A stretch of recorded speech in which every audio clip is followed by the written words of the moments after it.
यांच्याकडून तुम्हाला शालेय साहित्य वाटप करण्यात आलेले आहे। याचे कारण म्हणजे की पोलीस मित्र परिवार समन्वय समिती महाराष्ट्र राज्य यांच्याकडून अशा प्रकारचे चांगले उपक्रम नेहमी आम्ही घेत असतो। तर आपल्या 8 मार्च जागतिक महिला दिवस आहे आणि जागतिक महिला दिवसाच्या निमित्ताने सदर उपक्रमाचे आम्ही या ठिकाणी आयोजन केलेले आहे। तर या ठिकाणी आमच्या संस्थेचे जे पदाधिकारी आलेले आहेत यांच्या सहकार्याने आणि वरिष्ठांच्या आदेशाने आम्ही हा कार्यक्रम घेतलेला आहे। आदरणीय डॉक्टर संगपाल उमरे सर व सुनील परदेशी सर यांच्या मार्गदर्शनाने या कार्यक्रमात आम्ही मुलांना हे साहित्य देण्यामागचा उद्देश असा आहे की ज्या लहान मुलांना किंवा शालेय मुलांना आपण शालेय साहित्य दिलं तर त्यांच्यामध्ये शिकण्याची प्रेरणा निर्माण होते। आज काळाची गरज काय आहे की शिक्षणामध्ये मुलांनी पुढे जायला पाहिजे। आपण एक विचार घेऊन चालतो की मुलांना जर शैक्षणिक साहित्य दिलं तर त्यांच्यातून त्यांच्या मनात एक प्रेरणा निर्माण होते की आपल्याला शाळेतून काहीतरी शिकण्यासाठी प्रेरणा मिळण्यासाठी आणि भविष्यात उज्ज्वल होण्यासाठी एक चांगली भेटवस्तू मिळाली।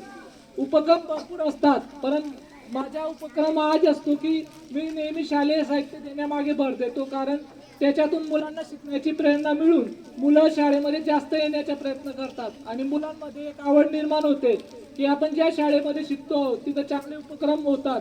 आणि आदर्श हायस्कूल आडगाव निवड करण्यामागचे कारण काय आहे की आपल्या शाळेला ग्रामीण भागामध्ये आज संख्या पाहिली तुमची तर खूप मोठी आहे आणि एवढी संख्या पाहून आम्हालाही बरं वाटलं की तुम्हाला खरं या शाळेतून चांगलं ज्ञान मिळत आहे आणि संख्याही बऱ्या प्रमाणात असल्यामुळे या ठिकाणी शिक्षकांचे सहकार्य देखील चांगलं आहे। आणि आम्ही आल्यानंतरच सरांना भेटलो। आदरणीय पाडवी सरांनी आम्हाला ज्या पद्धतीने सांगितलं त्या पद्धतीने आम्हाला या ठिकाणी कार्यक्रम घेतल्यानंतर दिसून आलं की खरंच विद्यार्थ्यांमध्ये शिस्त आहे आणि विद्यार्थ्यांमध्ये शाळेमध्ये येण्याची आवड आहे।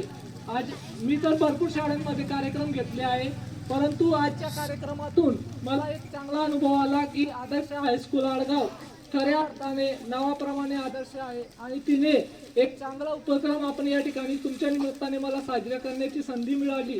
म्हणून या उपक्रमात आदरणीय मनोज सरांचे खूप मोठं सहकार्य आहे, कारण ते आपल्या शाळेतील शिक्षक आहे आणि आमच्या संस्थेचे उपाध्यक्ष आहेत। तर त्यांनी देखील चांगलं मार्गदर्शन केलं आणि आपण सर्व शिक्षक यांनी आम्हाला वेळ दिली, त्यामुळे आपलं खूप खूप आभारी आहे आणि भविष्यातही आपल्या शाळेत असे चांगले उपक्रम आम्ही घेऊ एवढं बोलतो। धन्यवाद।